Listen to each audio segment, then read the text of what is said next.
guys, so naanapunta diri karon sa akong channel. So thank you kay sa mga nag-subscribe guys.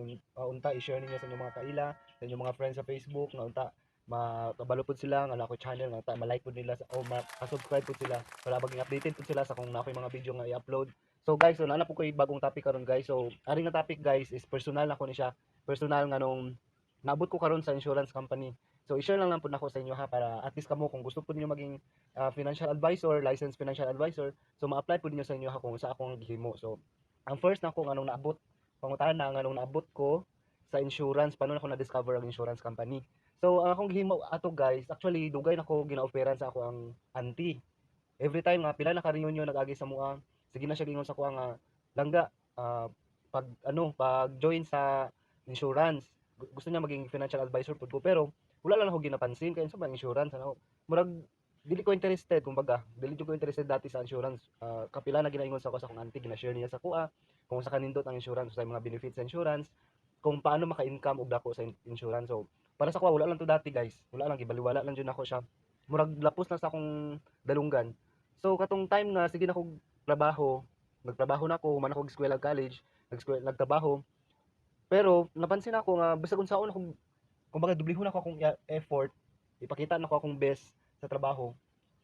Murag same ano lang japon ang akong sweldo, same lang japon bisag karang magpaka-stress pa ko dati buok hapon, 8 hours na trabaho, magmatag sayo. Tapos ang boss or muhang mga supervisor ba o mga superior nimo, i-stress ka pero minso imong trabaho bisag saan pa nimo doble trabaho ba dira mag-overtime ba ka, imong sweldo fix lang jud na siya, fix. 'Di ba? Kung minimum imong sweldo or na kay allowance pa, so fix lang jud na siya guys. Wala na na siya idungag, 'di ba? Basta sa ano mo trabaho 8 hours ka nasa sa office. So nag-decide ko, nag-stop ko last 2 months, January 2020 nag-stop ko. So ako katong nga time ang plano nako is magtrabaho Japon, pero other company na po gusto lagi nako maka-explore pa kung saan na mga company ko pwede or maging swak para sa kuha ba. Nga karang comfortable ko nga dili toxic para sa ko ang trabaho, ang environment sa trabaho. So nag-decide ko nga mag-apply. So akong gihimo nang-apply ko through online, nang-apply ko sa mga company through online. Ay nako nakita nga post sa Facebook. I don't know kung kinsa to, wala ko kabalo basta taga insurance company to siya.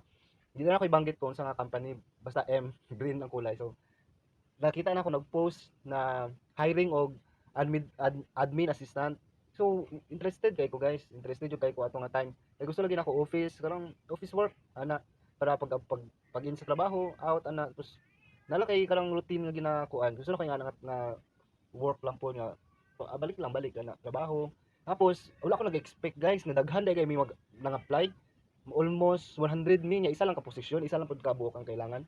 So wala ko nag-expect ato guys. So naisip ko muna akong suot dati guys, pero ang sulod lang is white. So daan na din akong coat. So gisulod na ko karon para at least presentable ko mag-present sa inyo ha.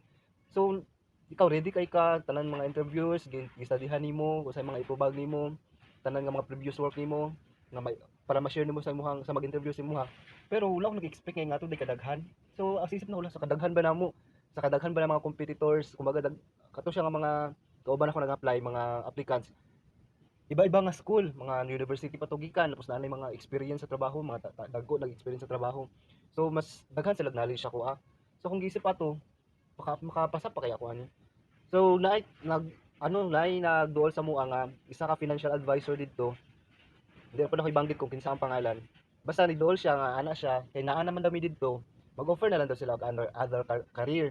Basta ganahan mi, pwede na mo i-pursue dito maka-income gyapon mi at the same time makatabang dami so na play nag mga video present og sa mga benepisyo ana so ako laminaw lang pud ko so ato guys katong nga time gatipid jud kay ko ato guys akong kwarta kasi syempre wala na ko work ato nga time gatipid ko so na ko'y kwarta dito na ko'y natago nga karang tama lang pud siya siguro tama lang pang look at requirements if in case na makatrabaho na ko so ako ang gihimo guys kay kinahanglan jud siya payment para kay mag-exam pa man so akong gihimo guys risk jud ako ta akong kwarta bisag kato na lang siya nga kwarta nga bilin sa kuha ako adyo siyang giris kay gusto lagi nako kaya kita nako kung sa kanindot ang maging financial advisor so paano ko nakasulod diri karon sa company nga ni karon kulay green nga company so akong gihimo guys nagbayad nagpirma ko katong contracting kit tapos after 1 week gi ano mi gitagaan mi ah, ano yan, schedule para sa training na 4 days. So dito nag-start ang tanan guys. Dito sa training nakita na ko tanan kung sa kanindot ang part as financial advisor sa mga tao. So mura pud mig mga doktor nga na amo tan-aw sa mga sarili kay makatabang jud mi sa mga tao. Ang services nga among gina-offer sa ilaha, makatabang jud sa tao. Dili ka makaingon nga income lang, kundi napod dira ang purpose nga nung naging financial advisor ta kay makatabang ta sa ilaha. So inganap na ako nakita guys. So nay nagapangutan sa imong course win nga nung nakasulod man ka dira sa insurance company. So akong course guys, marketing, business ad ko. So related jud po siya sa business. So bisag dili man siya dili siya kwan about specifically sa financial ka marketing man akong course. So naa Japon kay syempre nag-agent ko at is financial consultant ko. So relate lang Japon kayo siya sa ako ang ano kay syempre gusto pa na ako mismo pod tag-iya pod sa akong business nga pwede na ako mapalago siya sa akong sariling sikap, di ba? So nganong diri man jud akong gipili nga industry. Wala ko nag-expect pod guys. Actually wala jud ko nag-expect nga diri jud ko makasulod nga sa jud nakanindot ang insurance. So mo to minaw lang ko sa career orientation na mo nga gi-conduct sa amoa. Then pagkaugma ato guys, nag-ano din ko nag-decide ko, gikuha na ko tong kwarta sa akong kung asan ko gitago. Gamay naman siya, dili basta gamay lang siyang amount. Pero para sa ko kato nga time, dako-dako na to siyang amount kay last money, di ba? Wala na ko'y trabaho. Kumbaga allowance na lang ako to hantod sa makita na pugog trabaho. So gi-sacrifice yun ako siya guys. Tapos unsa may reason nga nung naghawa ko sa akong last nga trabaho. Mulog ito guys, dili ko gusto og karang toxic gud kay nga trabaho. Karang maningkamot ka, grabe to mong paningkamot. Tapos, di ba? I'm sure sa uban, halos tanan makarelate nga na jud tay mga kauban nga toxic, di ba? So, kato lang jud akong gusto pa na akong new environment. Then, ang isa po sa reason is hawak na ko kong time. Kaya guys, gusto lagi na ako daghan ko mahimo sa akong life. Di ko gusto nga makulong na lang ko dira sa trabaho ba sa 8 hours. Di ko gusto nga lang hantog-santod. So wala jud ko plano nga magdugay ato dito nga company, di ko na ibanggit. Pero basta ato time freedom kumbaga, na ako'y time ba nga. Anytime pwede ko makalaag, anytime pwede. Ako kahilig mo ko mag so kung wala ko na akong gihimo karon, di ba? Wala na ako to gihimo karon, wala ko naghawa. Dili ko makahimog video karon, guys. So, syempre, na ako'y time maghimog video. Isa pa man gud sa gusto nako, guys, nga na ako'y ma-share sa inyo ha. Then na gusto pa na ako kahilig magkukuan guys karang workout. So gusto pa na ako mag-workout nga karang ma-healthy ko. Dito sa akong previous nga trabaho guys, wala na ako time mag-exercise. Tapos kapoy na kay ko, lalo ko hindi na ko ganahan mag-atog gym kay kapoy na ako sa trabaho. Purot na akong time sa trabaho ga akong energy. So diri karon gusto na ako babalik to siya, dili ko magtaba, dili ko mag-stress eating, dili ko ma-stress. So dito nga time nagtaba jud ko ato guys. So thank you kay nakabalik ako karon sa akong pag-workout, bahalag sa balay lang at least, di ba na ako'y time. So karon nahimo ko video, it's because na ako'y time freedom. So nga na siya kanindot guys ang maging financial advisor. Kay wala ka dili nimo kailangan or dili ka obliged nga mag-adto jud og office every day. Depende sa imo kung once a week or twice a week ka mag-report sa office kung nalang ka himuon nga mga papers sa imong client, mag-meet sa imong client, namoy meeting sa inyong grupo. So nga na lang. Then namoy mga activities nindot kay activities jud dapat namoy activities every week or every day. So akong ginahimo karon guys, gahimo kog video. Isa po sa way na ako para ma-market po na ako ang insurance kay Muslim ang god karon ang tao tamad magbasa sa Facebook kung saan mag-post nimo. Muslim mas ma-entertain man gud sila pag video. So actual mismo ako mismo ang nag-explain sa inyo ha. So amo na akong ginahimo karon guys. Unsa pa dai purpose dai na ako nganong nagsulod ko sa insurance industry. Mao lagi ko guys, gusto na ako makatabang po sa tao aside sa na ako'y financial literacy or ana basta karang financial freedom kumbaga. Gusto po na ako makatabang guys sa mga tao nga maparealize po sa ila kung sa ka importante ang financial management, paano na to siya i-handle atong kwarta, maging future ready ta sa atong mga gastuson, di ba? Nga dili nato mapasa, dili ta magbilin sa atong mga anak o sa atong pamilya og mga burden kung mawala na ta, di ba? Gusto na to maging may sana tawag ano literal tara na kay mabilin sa ilaha ba nga good example nga pwede pod naman nila mamana sa imuha nga ma-apply pod nila sa ilaha din kung sila na pala magkapamilya then mag-continuous na siya guys, continuous na siya. Actually nga nakanindot ang insurance kay gusto lang jud ako pod makatabang. Professional kasi kami guys, professional. I mean, professional kasi yung yung pagiging financial advisor. Di maka maging qualified, di ka maging certified kung wala ka nakapasa sa license, wala kay enough na training, seminars, dapat atinan jud na mo tanan kay tanan ihatag tanan sa company sa inyo ha kung paano mo maging qualify, paano maging kay ang insurance ba mga guys kay dili siya para sa tanan. So ako personally nakita jud ako nga para jud ko diri. So ako gila-share jud ako tanan sa inyo ang knowledge guys nga para pud kamo if ever gusto niyo maging financial advisor, himon pud niyo akong gihimo nga process. Mag-risk pud mo. Kay risk dili man gud ta makadiri mo gud mabalaan nga para dito diri sa kabagay no kung dili ta mag-risk dili na to i-try. Di ba? So ako gitry na ako guys. Wala ako nahadlok. Kaya kung mahadlok ko, ibig sabihin wala ako nagawa sa akong comfort zone. So, which is magtrabaho na lang dawat og kinsinas nga sweldo. Wala man ako na siya discourage no nga magtrabaho ta pero kay mao na mo nato nakasanayan. Ako ang mga tawag ani mga company po na natrabahuan dako po dahil natabang sa kuha. Syempre naka-learn po ko sa ila on how to become a good employee, paano maging responsible sa trabaho. Daghan po ko natunan sa pagiging empleyado guys. So karon ako ang focus jud is makatabang sa mga tao. Kaya ang pagiging financial advisor guys, dili jud siya mabayaran nga I mean ang effort nimo ba bisag na ay times nga i-reject ka, dapat be strong lang jud ka.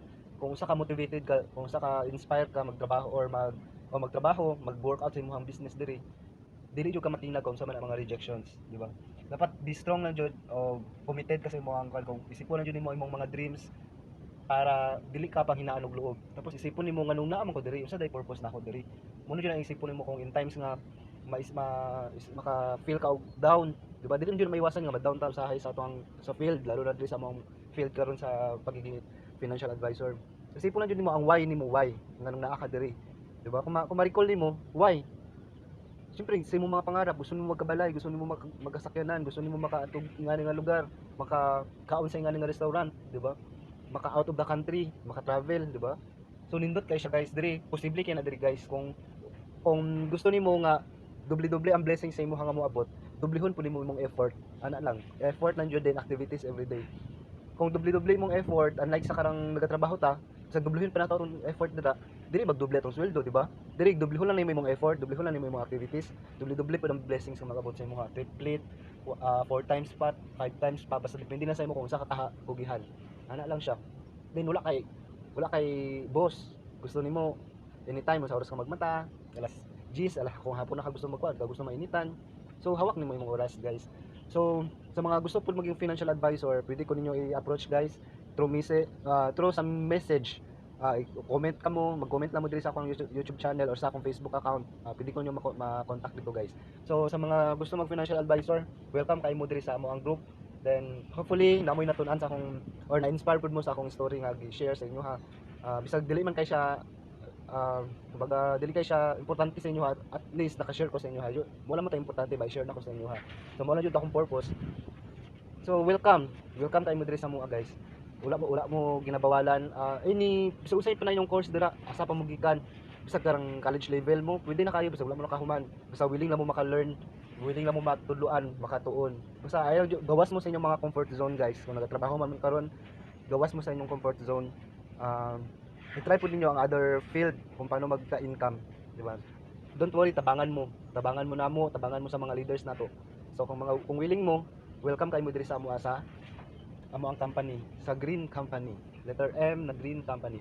So thank you kayo guys. So, hopefully mai-share niyo na sa inyong mga friends para kung gusto po nila maging financial advisor or gusto nila magwag insurance or magpa-consult about sa ilang financial issues para mapangitaan para itong mga solusyon nila mga problema about financial insurance para maging future ready pud sila sa ilang life ug sa ilang family. So thank you kayo guys sa mga nag-subscribe na. Hopefully mag-subscribe ang mga baguhan sa mga baguhan nag-view karon sa akong video. So thank you kayo guys. Goal na ko karon 2020 maka 1,000 subscriber ko guys. Tabangan ko ninyo please. Tabangan na po ninyo para napagdaghan pa ko ma-share, ma-inspire ko, ma-motivate pa ko. So ana lang guys. So thank you kayo. Salamat.